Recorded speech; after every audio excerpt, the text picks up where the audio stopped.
Well, welcome to another episode of the Scriptural Mormonism podcast. I'm your host, Robert Bylan. In terms of announcements, next Saturday we will have Spencer Krause come on to discuss his two most recent Interpreter articles, responding to Jonathan Neville, a proponent of the Heartland model. We'll be discussing his use of anti- and ex-Mormon sources and his belittling, if you will, of Latter-day Saint sources to approach the Heartland model and to critique various Mesoamerican and other models. So be sure to be on the outlook for that. Of course, we're on Patreon and as well as PayPal, so if you wish to support this podcast, feel free to donate. I'll keep the introduction a bit short because today we actually have not just one, but for the first time, two special guests. Craig Foster, who's a returning guest, he's appeared twice previously, and of course, the man, the legend himself, Brian Hales. Gentlemen, thank you for coming on today. I appreciate it. My pleasure. And of course, because you're from the States and most of my listeners will be from the States, happy Independence Day, you ungrateful colonials, tomorrow. Thank you.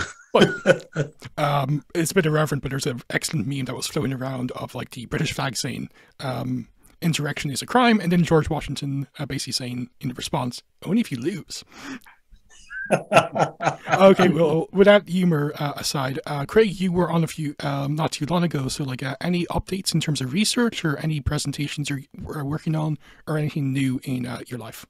No, not really. Just plugging along, working on a few projects and writing some papers for upcoming conferences. So that's it. That sounds fun. And Brian, because you're this is the first time you've graciously appeared on this podcast, and thank you again. Of course, unless you've been living under a rock for like the last number of years, everyone has heard the name of Brian Hales. But just in case they haven't, maybe if you were to give an introduction to yourself, like have you always been a Latter-day Saint? What do you do for a living? And what got you into the fun, wacky world of Latter-day Saint studies? And any areas of interest? Well, I grew up in the church in Logan, served a mission, and had a member of my family convert to a polygamous group, at least for a few years, but that's what got me interested in Mormon fundamentalism. And I'm an anesthesiologist, semi-retired actually, but I use my downtime to research fundamentalism, and had a couple of books published. And then people were asking me a lot of questions about Joseph Smith's polygamy, and I hired Don Bradley to go out and round up every known document dealing with polygamy that we could find, and then did 3 volumes on Joseph Smith and Plural Marriage that was published in 2013. And my books, most of them, have been published by Greg Colford Books. So that's the quick version, but I have a couple of websites. I think you mentioned you're going to put them in the show notes, but it's mormonfundamentalism.com and josephsmithspolygamy.org. And then if you're interested in the documents that I've used in my research, you can find them all uploaded at mormonpolygamydocuments.org. Yes, and all those links will be in the show notes, as well as a link to Brian's page for the Greg Colford Books website, where you can get access to, among other volumes, his 3-volume work, Joseph Smith's Polygamy, 2 volumes on history, and 1 volume on theology. And as a theology nerd, I really do appreciate there's an entire volume on the topic. It was about time there was something like that on the market. And they're all excellent, so be sure to check that out. And of course, I'll include some links as well relating to Craig and his excellent research as well, including his author page on the Interpreter website. And although you've touched upon it, maybe if I were to ask, like, starting with Craig and Brian, what are your credentials when it comes to the issue of fundamentalism? Because today's episode, I should announce, is basically interacting between the LDS and other non-LDS groups within the broad Mormon spectrum, mainly called fundamentalists, and not with the small f, like scriptural inerrancy or lunar creationism, that type of fundamentalism, but upper F fundamentalism, the Rulon Jeffs or the Allreds or the other characters and other groups as well out there. So Craig, what's your publishing history and what's your credentials, if you will, with fundamentalism? And Brian, once Craig answers, maybe if you were to plug a few books of yours as well on that topic. So I have published on it. I've spent a number of years researching and published a 3-volume work The Persistence of Polygamy. Both Noel Bringhurst and I co-edited the volumes, with the third volume focusing on fundamentalism. And I wrote a couple of essays for that volume. And then I also co-authored a book with Marianne T. Watson titled American Polygamy, A History of Fundamentalist Mormon Faith. And that was based on extensive research on the part of Marianne Watson and also of myself. I have interviewed a number of people who are in fundamentalism. I have made so many visits to Colorado City and Hilldale that I have lost count. And I have interviewed active FLDS, ex-FLDS, as well as Centennial Park members, and some who broke off from the FLDS. I have also interviewed members of the Apostolic United Brethren, the Kingstons, the Righteous Branch, also known as the Peterson Group, as well as independents. I think that about covers it. So I've done extensive interviewing of fundamentalists and then have written based on the information that I obtained. Thank you. And Brian, you briefly touched upon it, but maybe if you were to mention like some of the books you've published on the issue of fundamentalism. My first book was published in 1991 and titled, I remember the name of it. I guess it's on the, I apologize, all my books are downstairs, but it's on the authority issue, and it'll come to me what we finally titled it. But I've got two other ones that were published. One is a short version of the longer one, which is Greg Colford books. It was Modern Polygamy and Mormon Fundamentalism, the Generations After the Manifesto. And my primary focus is different from Craig's. I wanted to look at their claims to authority and their doctrines as they evolved from the very beginning, from 1904 up until about 1970. And my expertise beyond that is not so great. So, well, I appreciate it. And the name of the book, I believe, is The Priesthood of Modern Polygamy. Oh yeah, there you go. Yeah. Sorry. Oh no, it's fine. It's fine. Mind went blank. And you also have a short book on the Saying the Record Straight series on Mormon fundamentalism. I was talking to Craig before he came on. It's like I have all the volumes in the series. Like overall, I wasn't a fan of the series, but your volume was one of 3 volumes I thought was very well done, and I thought that's a very good entree, if you will, to fundamentalism, like a good gateway drug of sorts to the modern polygamy and Mormon fundamentalism one. So yeah, it's accessible, like which is always good for a controversial topic. And some might be wondering like why today we're discussing fundamentalism. And joking aside, we're not going to put the fun back into fundamentalism, but there is a TV series, a Netflix series, Keep Sweet, Pray and Obey, that kind of discusses Warren Jeffs and the FLDS Church. And that got me thinking, because often, unfortunately, you see these memes online comparing Joseph Smith and Warren Jeffs, or the LDS Church and the FLDS Church, trying to give the impression, like, say, to say he's a rascal is an understatement, like a evil individual like Warren Jeffs. He's basically cut from the same cloth as Joseph, and there's no real substantial difference in their claims to authority or polygamy or what have you. You know, it's usually for shock value, but it's pretty common. You know, we've all seen it. And of course, like, there will be, of course, discussions about fundamentalism in terms of their claims, their authorities, you know, and this is not really an issue like many Latter-day Saints study, unfortunately. So I decided to ask not just one, but 2 people I know who have like very complementary, but like they've approached things differently, to actually approach and to discuss fundamentalism. So, you know, who better than Craig Foster and Brian Hales to actually come on today. So that's why I picked these 2 gentlemen. And I believe, Craig, you will be given a presentation first. So I'll let you present, and then if Brian has any comments on your presentation before he presents, I'll let him go ahead with that. You know, but if you want to share your screen and present your part of the presentation. Okay. Wonderful.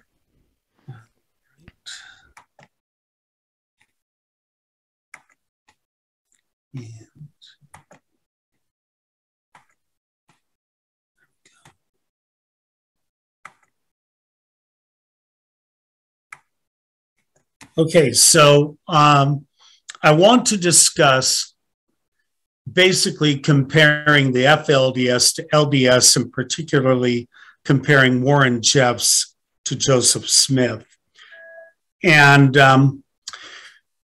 as Robert mentioned, because of the Netflix series Keep Sweet, Pray and Obey, as well as various memes that have been going around the internet regarding the FLDS and LDS, and particularly trying to compare Joseph Smith to Warren Jeffs. We both, Brian and I, thought that this would be a great opportunity to discuss whether that's accurate or not. Some examples, there's a meme that says, what's the difference between Warren Jeffs and Joseph Smith? Warren married a 14-year-old girl. Joseph married two girls several months before their 15th birthday. Another, at the age of 37, when he already had at least 25 wives, told a 14-year-old girl that if she married him, she and all her family would be exalted in heaven. No, wait, pardon me, my mistake. That was Joseph Smith. I always get the two of them mixed up. Now, these memes, more often than not, will have photos of Joseph, photos of Warren and paintings or images of Joseph. I'm not showing them because, quite frankly, I don't want to give them any more publicity than they've already had. Another meme has 34 wives, 14 age of youngest, 11 already married, 1 mother-daughter pair, 8 biological sister wives, 7 teenage brides, Joseph Smith and Plural Marriage. And another one was comparing Joseph Smith versus Warren Jeffs, 34 and 78 for number of wives, 14 and 12 age of youngest wife, 11 and 21 other men's wives, mother-daughter pairs 1 and 7, and biological sister wives 8 and 56. Each time the first number being Joseph Smith and the second number being Warren Jeffs, and then 7 under age 18 and 24 under age 18. And I won't even go into how inaccurate some of these memes are, but we'll cover a little bit of it in the discussion in the next few minutes. But take my word for it, even the supposed information is inaccurate on these. So, are Warren Jeffs and Joseph Smith similar? No. And you noticed I made that no as big as possible because they definitely are not similar. We're going to cover a couple of reasons why they are not. Differences between the FLDS and LDS, and particularly between Warren Jeffs and Joseph Smith. We're going to first mention the young brides, excuse me, because more often than not, that's what you're going to immediately see the comparisons between the young brides of Warren Jeffs and the young brides of Joseph Smith. And I'm going to explain why there is a world of difference between these brides. And I know that Brian is going to touch upon that too. First of all, they really love giving the description of both Jeffs and Smith as pedophiles. So we're going to look at the definitions of some philias. Now, I know that for those who have seen my earlier presentation, sorry, you're going to get just a touch of a repeat, but not a lot, I promise. So pedophilia is defined as the primary or exclusive sexual interest in prepubescent children. Hebephilia is defined as the strong, persistent sexual interest by adults in pubescent children between the ages of 11 and 14. And ephebophilia is defined as the primary sexual interest in later adolescence, which is typically ages 15 to 19. Joseph Smith was not a pedophile, not within the definition, nor, as we shall see, within his actions. He was not a pedophile. But what about Joseph's young wives? What can we say? How do we reconcile Joseph Smith marrying these young women, ages down to 14, almost age 15, with Helen Mar Kimball? And the way that we do is you have to place it within context. So factors creating the right climate for early age marriages.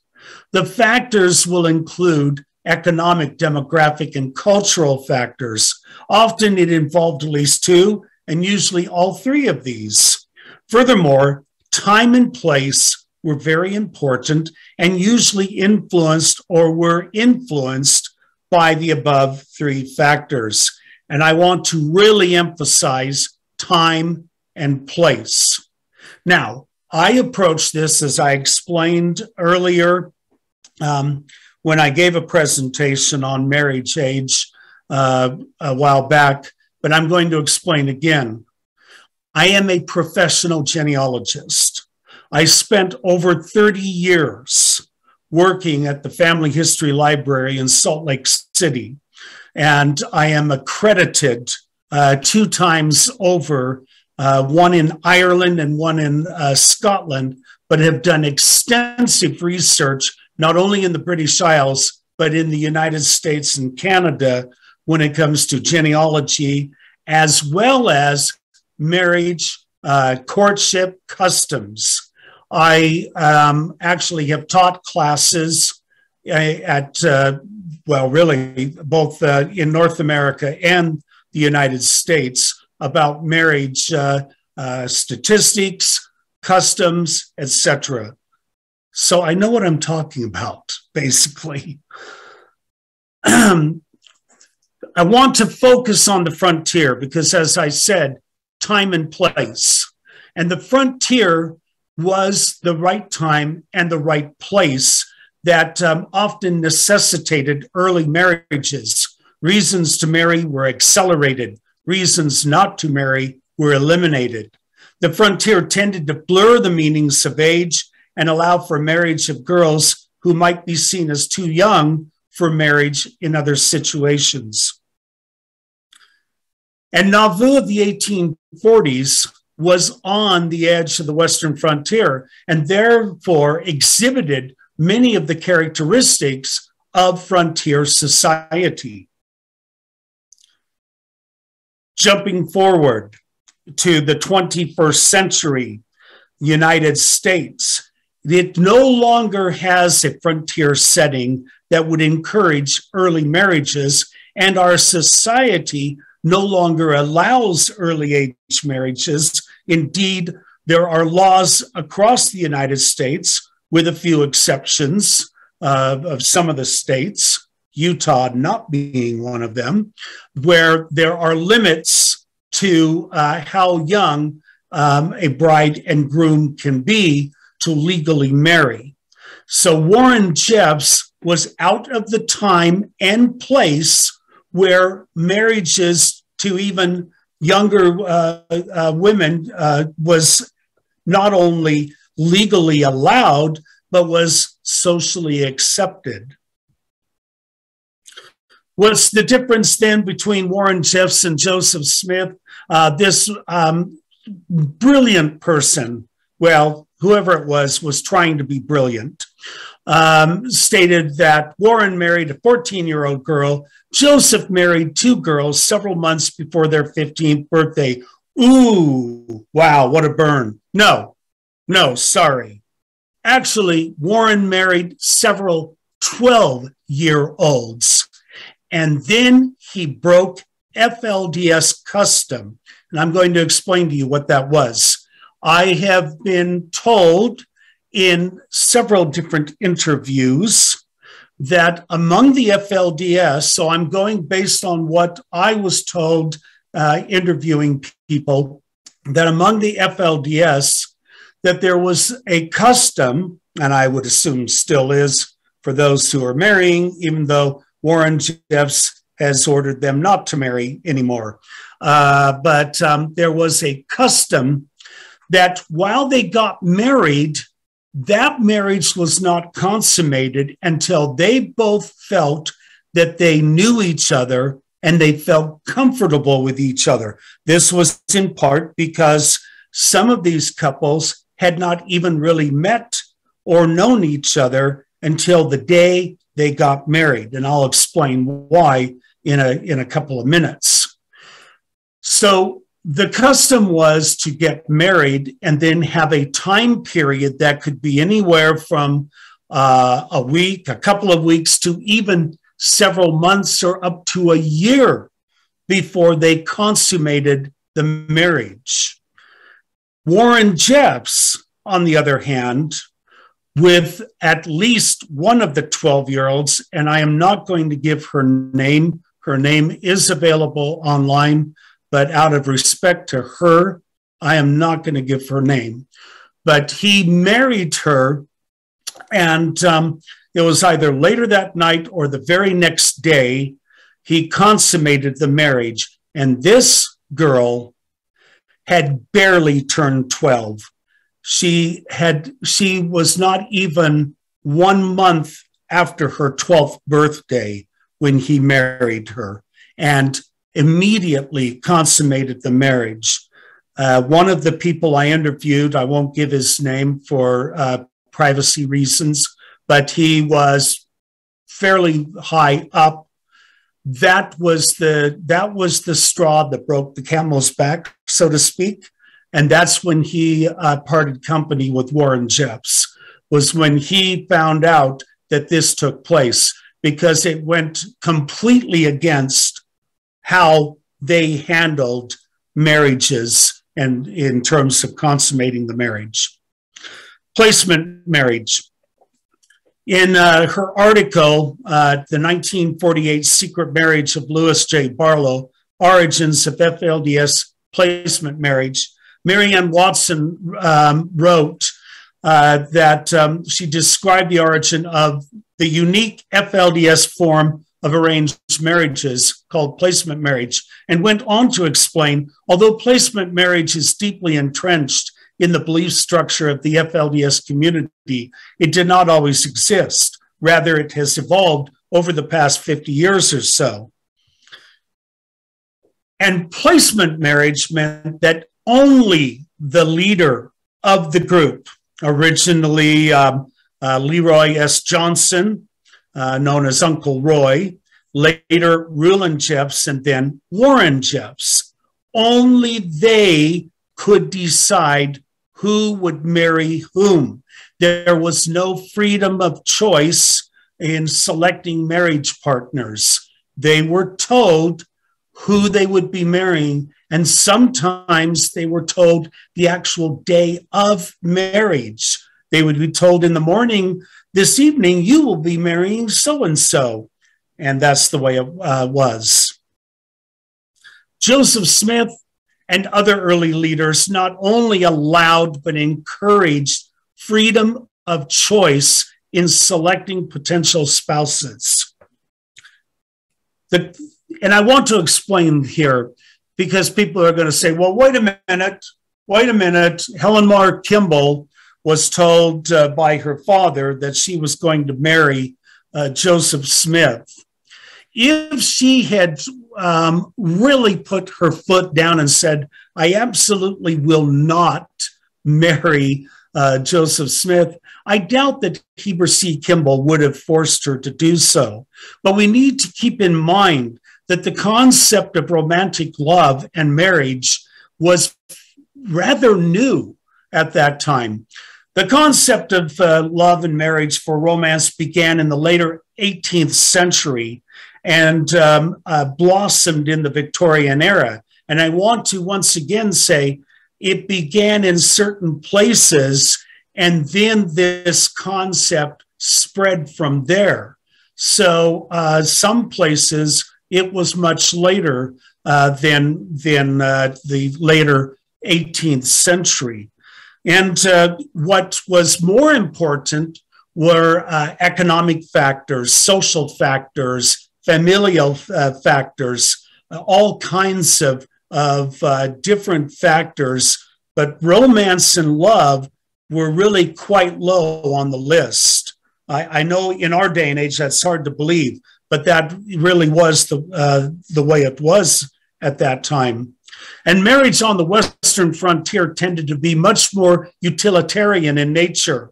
Of yes, this guy will be able to provide for me. He has a farm or whatever. I will marry him. Or this young woman looks to be a good childbearing age, and we need to have plenty of children to help manage the farm or whatever the situation was. So it was much more utilitarian in nature on the Western frontier.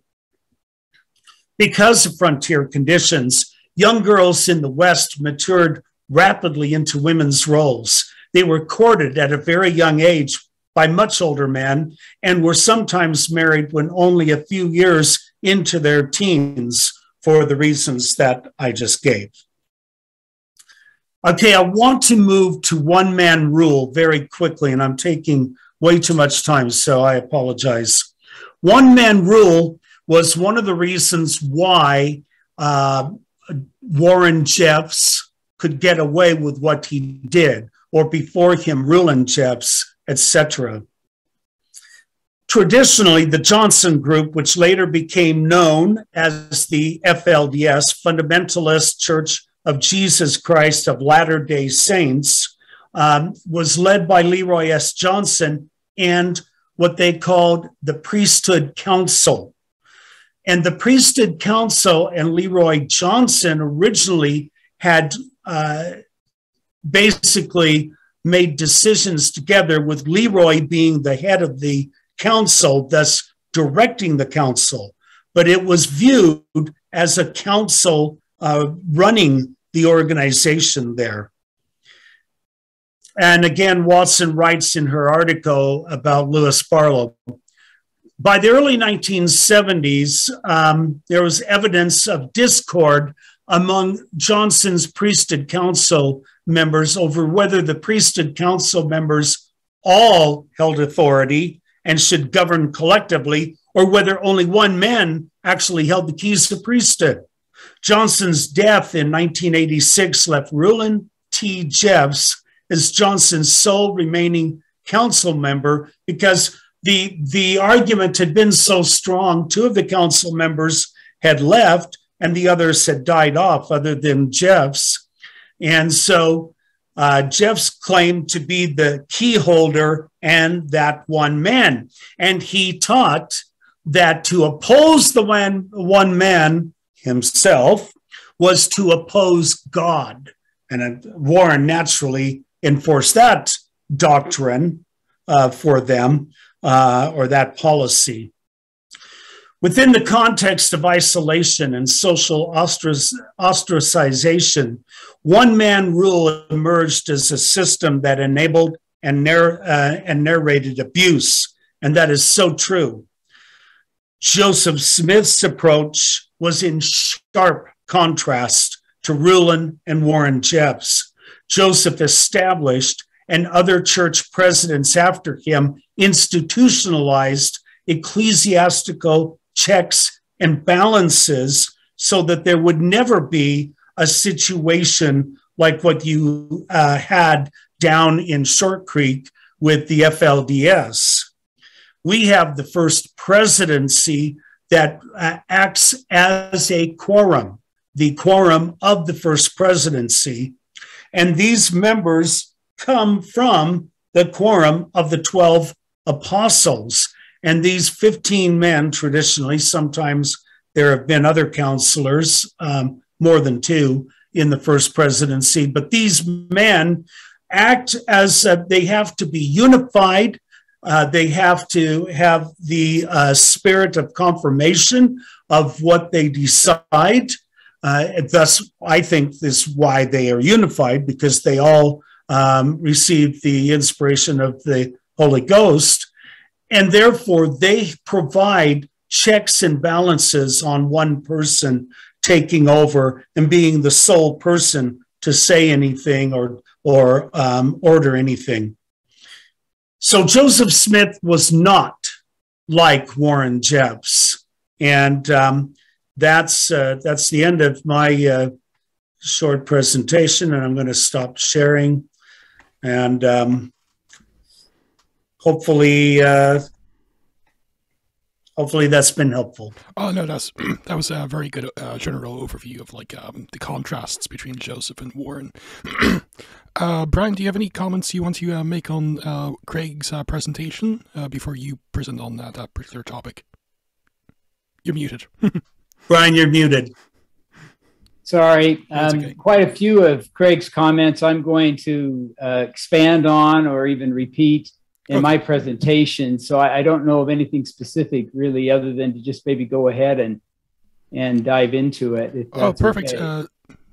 Start when you want to. All right. Is it up? Yeah, it's up. Can you see my screen? Okay, great. The 5 areas that I want to talk about are, there we go, plural marriage in the new and everlasting covenant, Joseph Smith and sexuality, priesthood keys and sealing authority, teenage wives, and no control over marriage choices. You can see the overlap with what Craig had discussed. But if we look first at plural marriage in the new and everlasting covenant, we find that there's a lot of confusion on the relationship between these two. And it's not that surprising. If we go to section 132, we notice that verse 1 is a question from Joseph Smith about a plurality of wives. And we also notice the next 19 verses don't mention polygamy again. What they do mention is God's answer. He says, I'm going to answer you by giving you a new and everlasting covenant.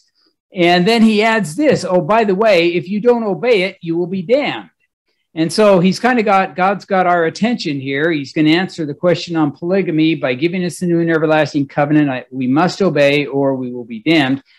And some people say that that means the new and everlasting covenant is polygamy, but we know that isn't the case simply by reading verses 19 and 20. 19 and 20 tell us about a monogamous marriage. A man marries a wife, and then it mentions that they have to do it by the authority of a man who has the keys of this priesthood. And we'll talk about that here in a minute. But this monogamous couple who are married by proper authority and live worthily, then shall they be God's because they have all power. And the new and everlasting covenant, as I said, is not plural marriage. It's actually not even just marriage. It's all of the covenants that we enter into. And Brigham Young explained this. He said, all Latter-day Saints enter the new and everlasting covenant when they entered this church. Clearly, they're not entering into polygamy when they entered the church. And this was in 1868.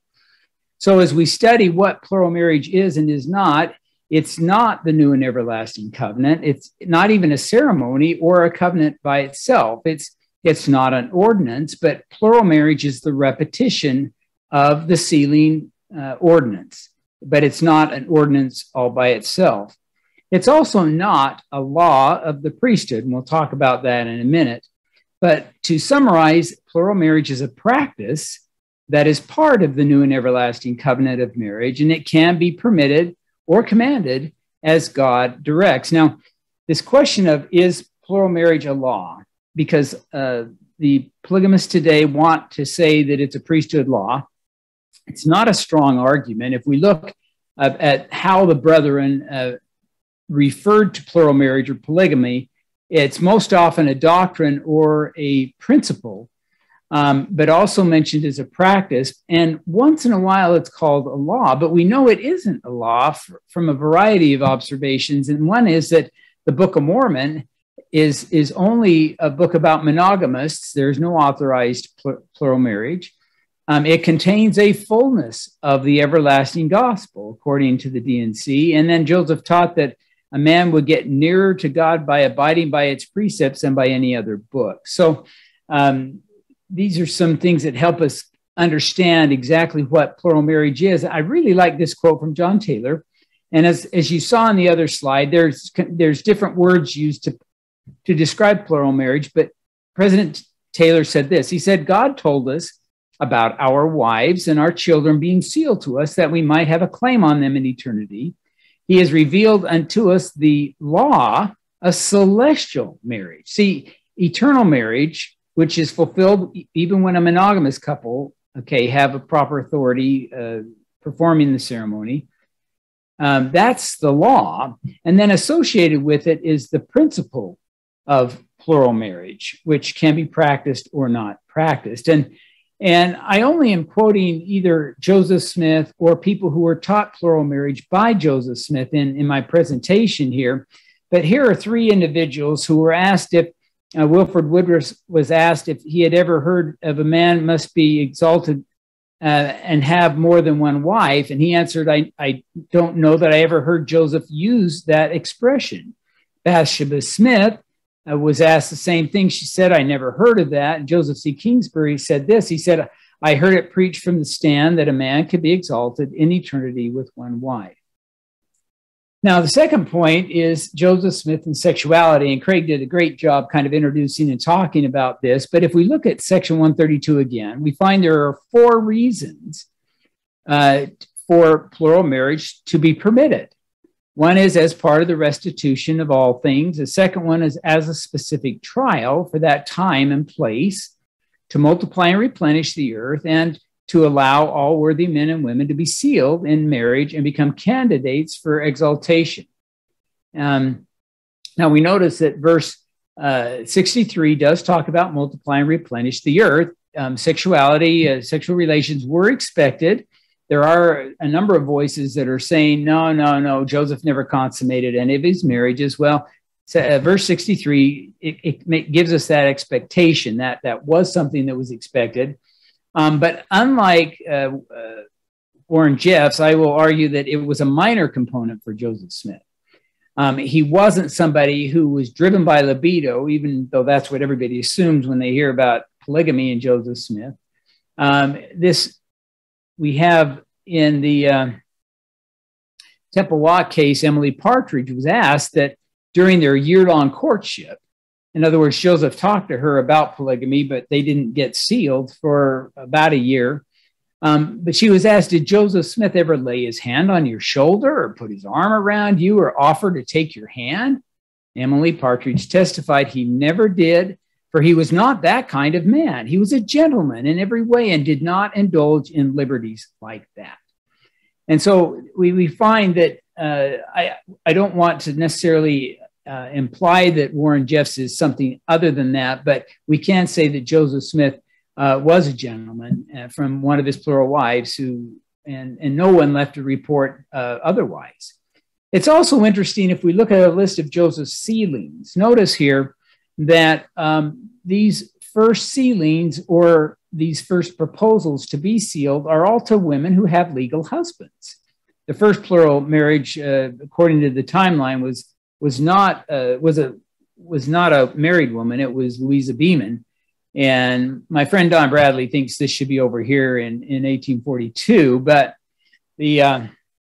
regardless, most of Joseph's initial plural proposals were to engage in a non-sexual, eternity-only sealing to a legally married woman. The women stayed with their husbands. They were their legal husbands' wives in every sense. They were not the plural husband's wife until after death.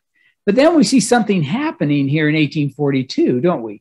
And this is when, wrong direction, the third angelic visit, according to Mary Elizabeth Rollins, was early in February of 1842. And that's where we see a pattern where these women whose names are in red here are proposed to, many are married, and that's where we have a documentation of sexuality here. But the angel came 3 times. Only the last time was with the sword. And I think he's saying to Joseph, look, you're trying to avoid the full plural marriage. We want you to do it. And that's when Joseph started to marry women with whom he could have a family. And this is a chart from our website, but there's very good evidence that the marriages to Emily and Lucy and Melissa were all consummated because they testified of such in a deposition under oath. And then there's some moderate evidences for others and weak for some more. To summarize Joseph Smith and sexuality, there are no children that have been documented. There's good evidence that 1 or 2, maybe 3 were born to Joseph Smith, but they were immediately farmed out to other families. We don't know who they are. All of the DNA testing that has been done, and there's been for 8, have disproven his paternity. From all indications, sexuality was uncommon. Many of the time and eternity sealings were consummated, but the eternity-only ones were not. That would have been adultery. And there's no evidence to show that sexuality was a primary focus of the relationships. And then I did a study a few years ago just trying to see, did people complain about Joseph, even his enemies, that he used sexually oriented slang language and that he was all about, libidinous drives and things that they could produce? And the answer is simply no. Nobody complained, even the critics, that Joseph was using this kind of language. That libido was driving this process is really not supported by any real evidence. And then this last slide, I also did a study of what happened to Joseph's wives after his death. And there were 6 or so that actually left the church. But did any of these women later lodge complaints against Joseph? Did they say, oh, it was just all about sex? He just wanted to get into a few more beds. That's why he was doing this polygamy thing. The answer is no, not a single one. Even those that left the church looked back and said, this was about sex. They considered it a religious practice, and that they were devout religionists themselves, and that's why they went along. Now, the third topic is priesthood keys, and Craig also talked very much about this, and I just want to expand maybe just a little bit. Again, if we go back to section 132, the first question is about polygamy. But then polygamy is not mentioned. But what is mentioned? Well, in verse 7, we find that there's a discussion of a power. This is a power that can seal something that will be sealed on earth, and also it will be sealed after death. And it's the authority is given to one man. And here it says there's never but one on earth at a time on whom the power and the keys of this priesthood are conferred. And Craig talked about this, but what's interesting is if we read on in section 132, we discover that God gives us 4 examples about how the authority of this one man, this who holds the sealing keys, how this authority works. The first example is in verse 13, and it explains that all things that aren't sealed by this power are not going to be sealed in the next life. The second example, verse 15, is that civil marriages that are not sealed by this authority are not going to be married in the next life. And then example 3, which I think is the most important verse in all of section 132 for our fundamentalist friends, tells us what happens if a sincere person who uses the right language, but it's not through the one man who has the keys. It's not by his authority. What happens, and I'll talk about that in a minute. But the fourth example is verses 19 and 20, and we read through those earlier. A monogamous couple, by proper authority, they live worthily, they shall be gods and receive exaltation. Now, in those same verses 7 through 19, God emphasizes over and over the importance of the authority and of order. There's never but one in verse 7. God tells us in verse 8, mine house is a house of order. And you have to ask yourself, if there isn't one man controlling these things, how is there going to be order? Because people will be just doing it willy-nilly, claiming personal revelation has authorized them. So there's one man who must authorize it. Verse 10, God asks a question. Will I receive at your hands what I have not appointed? And he appoints this through the one man, giving his authorization. And then back to verse 18, this ever so important verse for our fundamentalists and for anyone who wants to be a polygamist today. If a man marry a wife and make a covenant with her for time and all eternity, and it is not sealed through the Holy Spirit of promise through him whom I have anointed and appointed unto this power, then it is not valid, neither of force. And then God repeats himself, my house is a house of order. Ken, this my house is a house of order is repeated twice within 10 verses here in this section. I think it's important. And then verse 19 again talks about the importance of having the one man's authority performing that ordinance. Brigham Young summarized it in a letter to William Smith in 1845. He said, Joseph said that the sealing power is always vested in one man and that there's never was, nor never would be, but one man on earth at a time to hold the sealing power, the keys of the sealing power in the church, that all sealings must be performed by the man holding the keys or by his dictation, and that man is the president of the church. And then he gave an example. Brigham said, this was proven, for Hiram did undertake to seal without counsel. And Joseph told him if he did not stop it, he would go to hell, and all those he sealed with him. And it's also important that Joseph Smith did not teach that church patriarchs have authority to seal plural marriages. They have authority to seal patriarchal blessings upon the heads of individuals, but not marriages.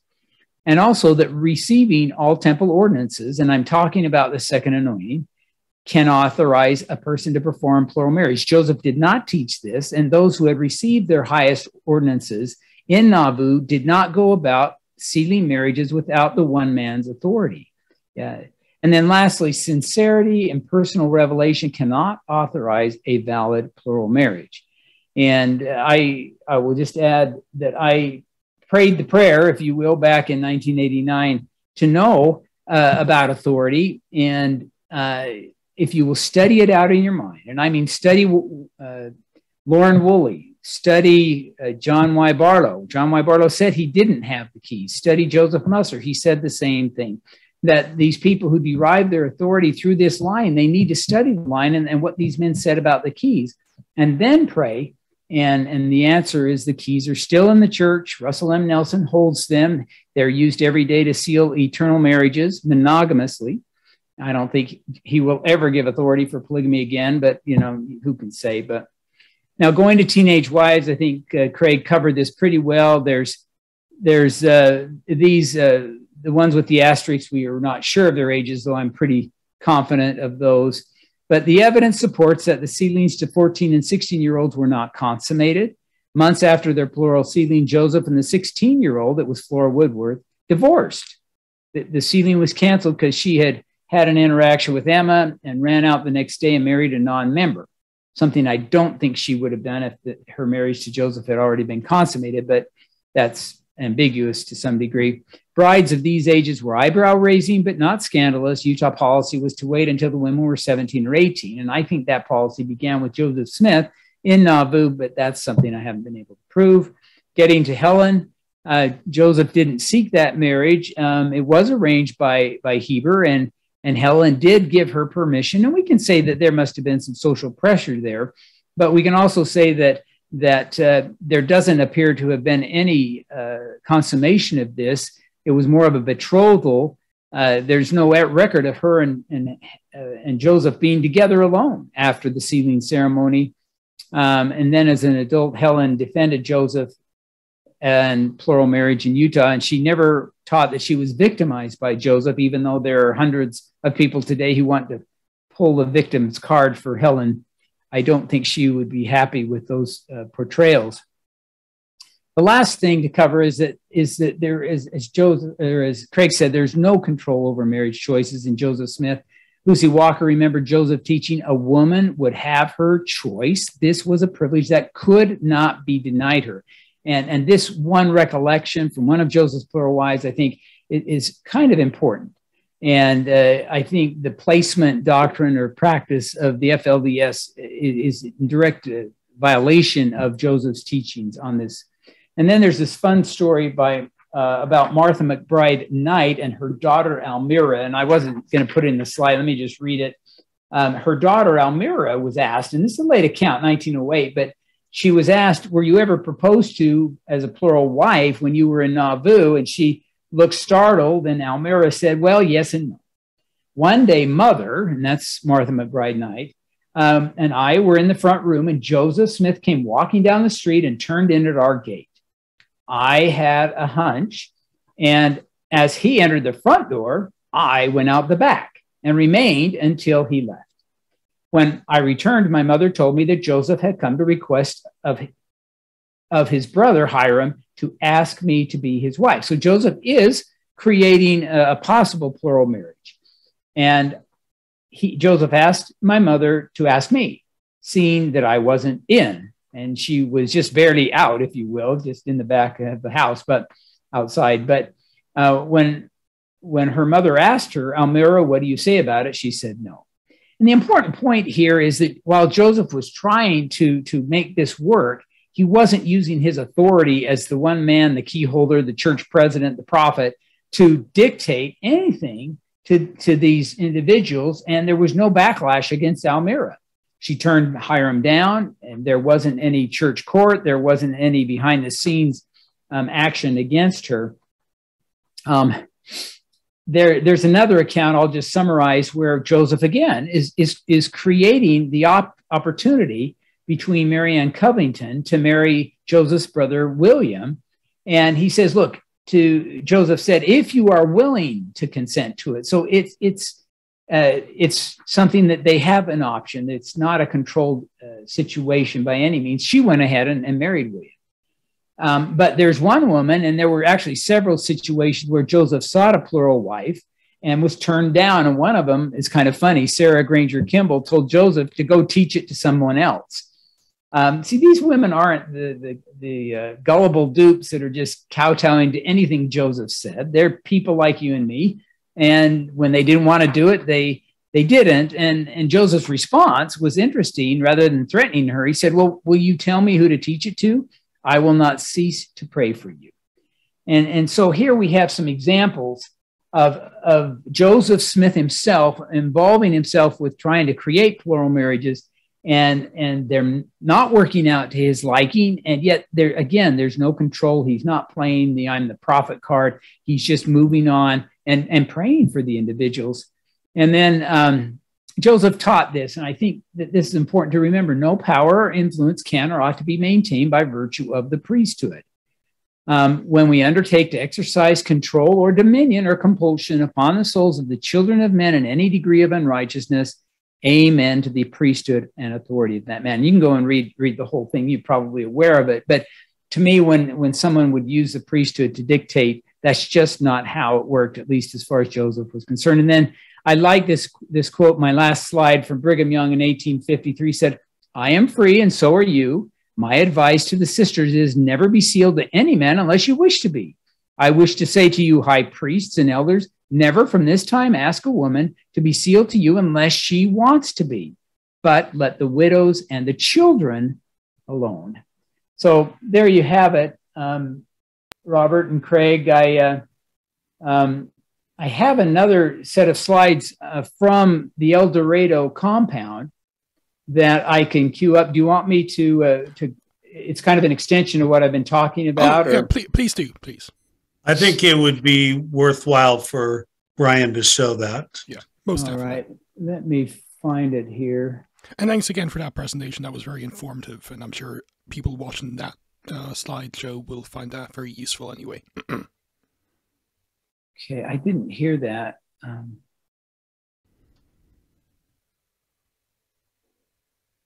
I had them all queued up here. Let's bring it up again.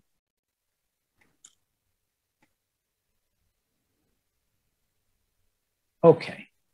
Do you edit these? I hope you do. Okay. Let me.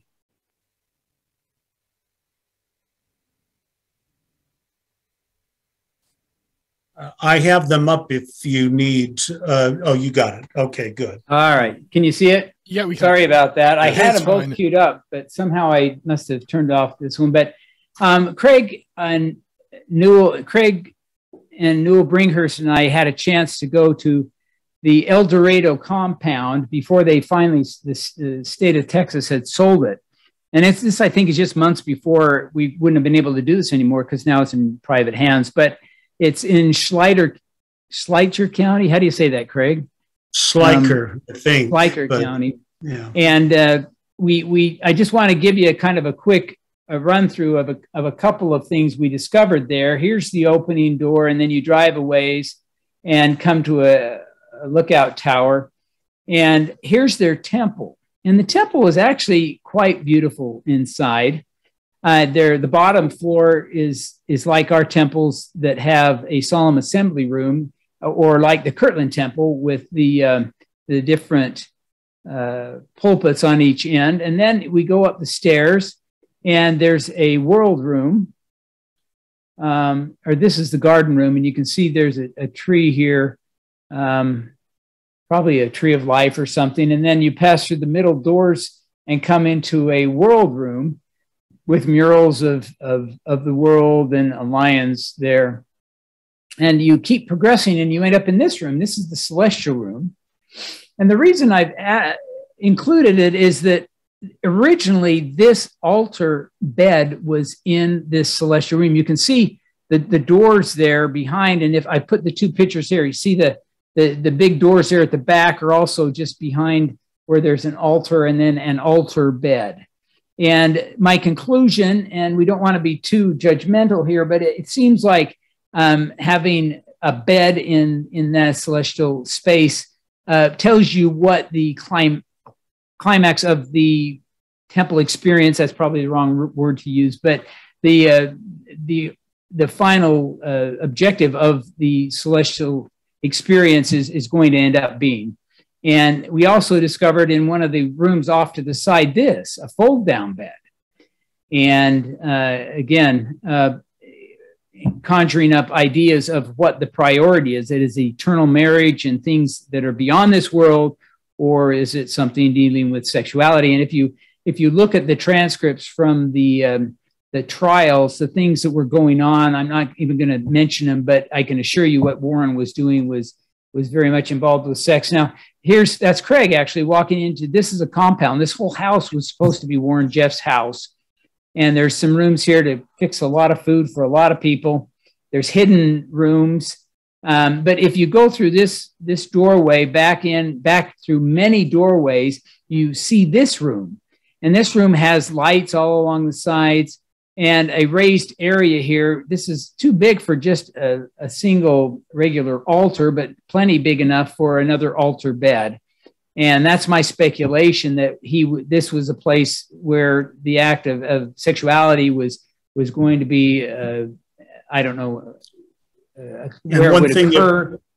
Go ahead. One thing we should mention is that that large house of Warren Jeff's, that there were a number of apartments, whatever you want to call it, for various wives, but there was one section, one area of the house that had his bedroom and a bathroom and a kind of little sitting area.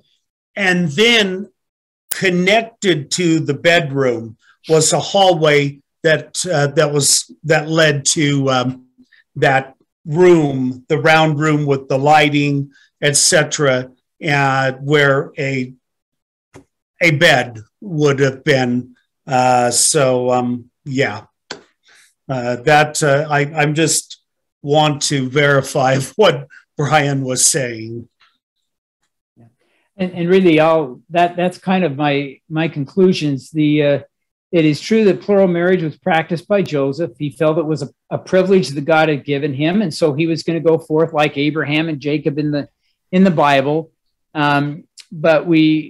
But sexuality was a part of it, but it wasn't the primary focus. And quite honestly, the people around Joseph wouldn't have put up with it either. Eliza Snow, Zina Huntington, even Brigham and John Taylor. These were people who were devout Christians, devout religionists. They weren't gullible dupes that are so often portrayed by the critics today. And if Joseph had been doing what Warren had been doing, they would have parted with him, I think, very early. That's my opinion. And anyway, I appreciate being able to share that with you, Robert. Oh, no, and I appreciate you sharing that with us. Craig, do you have any notes or any comments you'd like to add to, like, say, Brian's 5 points in his presentation? No, Brian did a great job there explaining the different things. No. Do you have any questions or comments for both of us?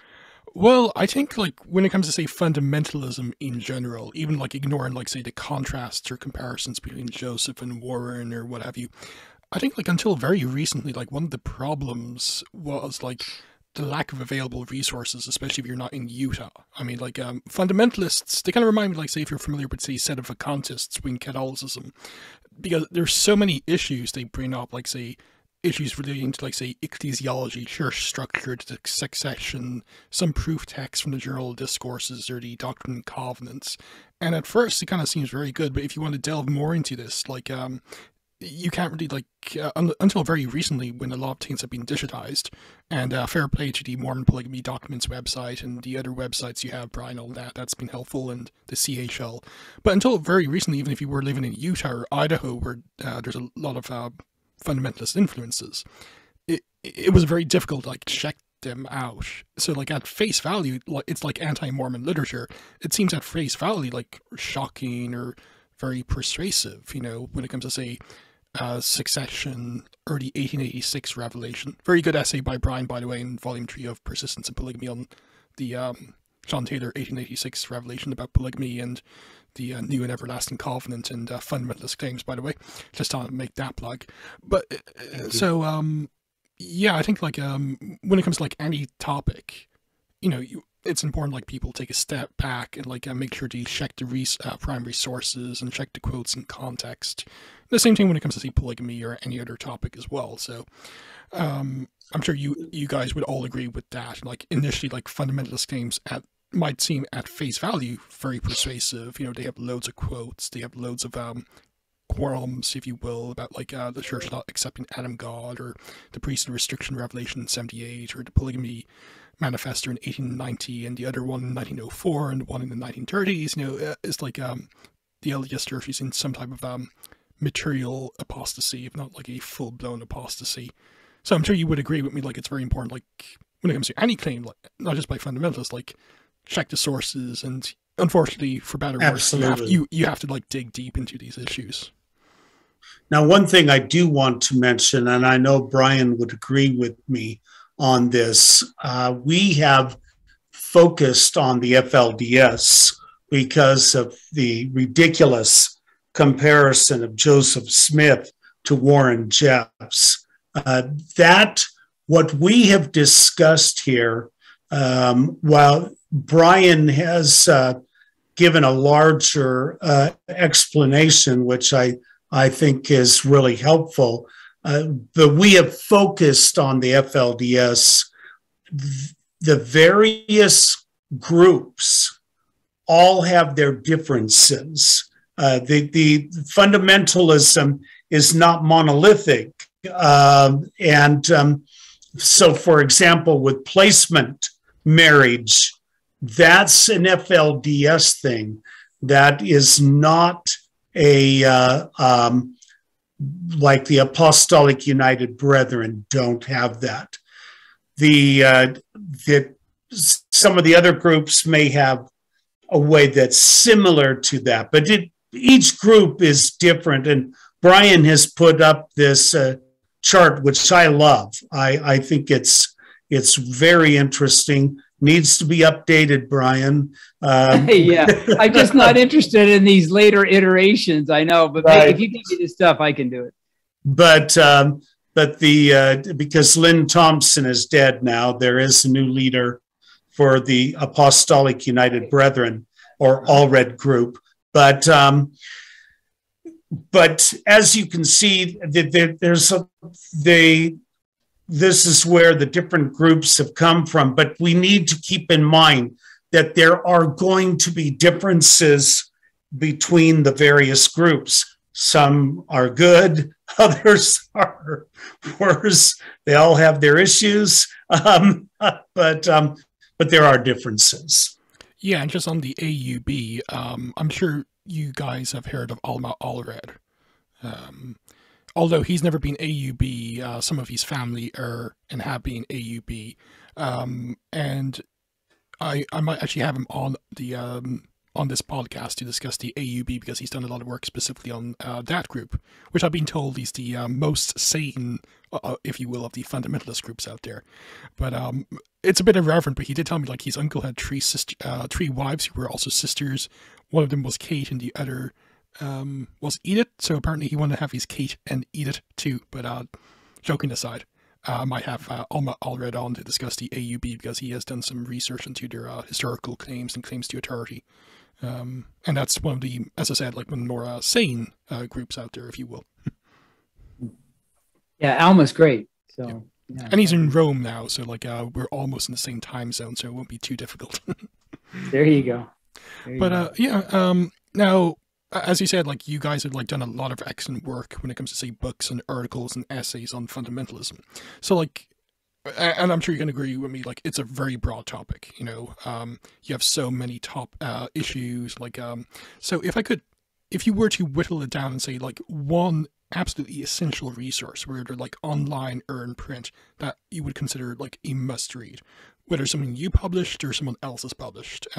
For instance, if it was me, it may be like say the Mormon Polygamy Documents website and the Mormon Fundamentalism website. Again, in the show notes at the URLs, because there's a lot of like primary resources like transcriptions and scans of documents, like the Truth magazine and stuff like that. So if someone were to come up to you and say, Brian, Craig, there's so much, what is the best single resource to start off with if I want to study fundamentalism? You know, in a fair way, in a way that represents the different fundamentalist groups maybe fairly, but at the same time, like, does kind of go into, like, say, the problems of their claims, whether theological and or in terms of priesthood authority.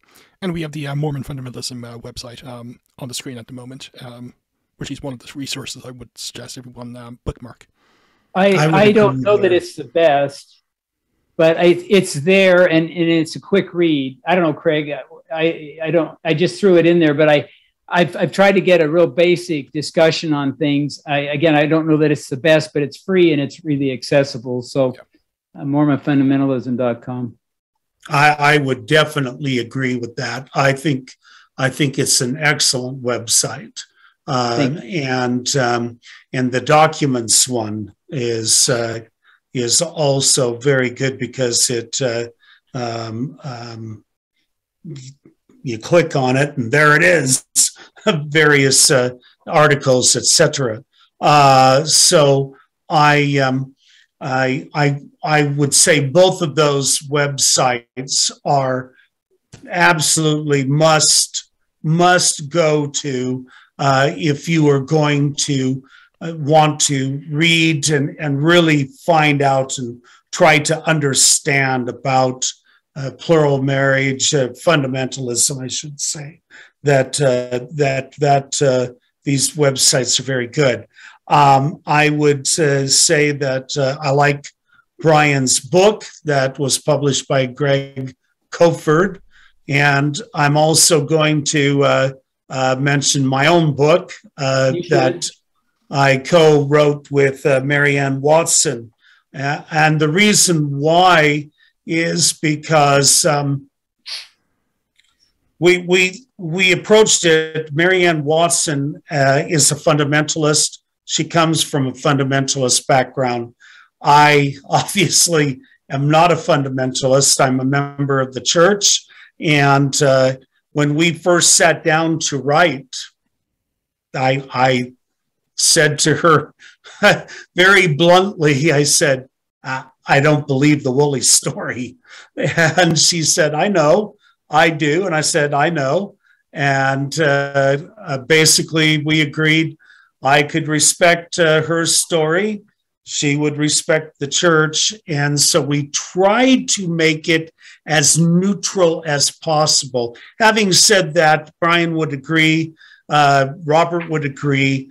Any historian who say that they are completely unbiased and completely neutral is not being honest to themselves. You're always going to have biases, but we really worked hard to make it as neutral as possible, including what was painful for her, I'm sure.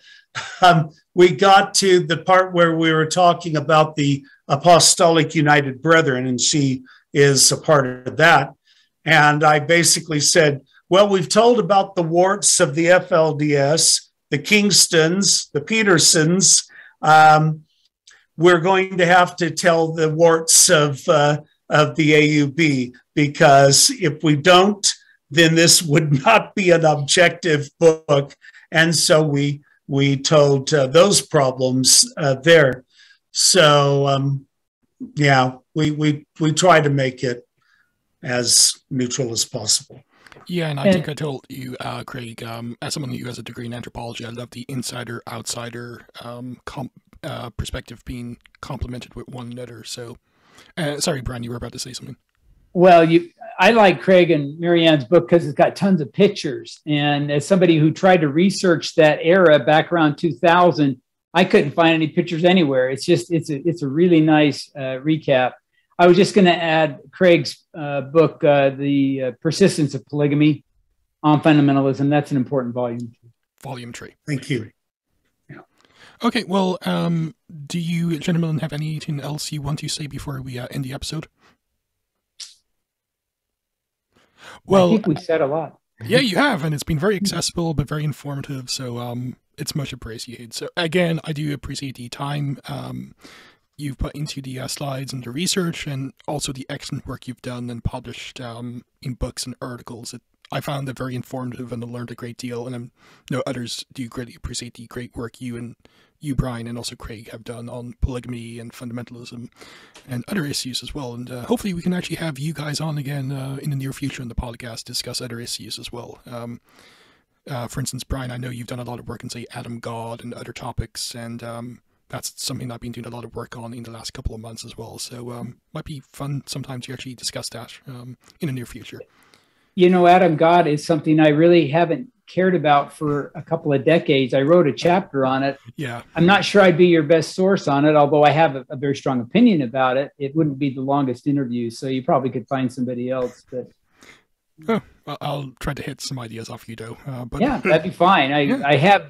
We've all walked through that path, haven't we, Craig? Where you kind of have to figure out what happened and all. But.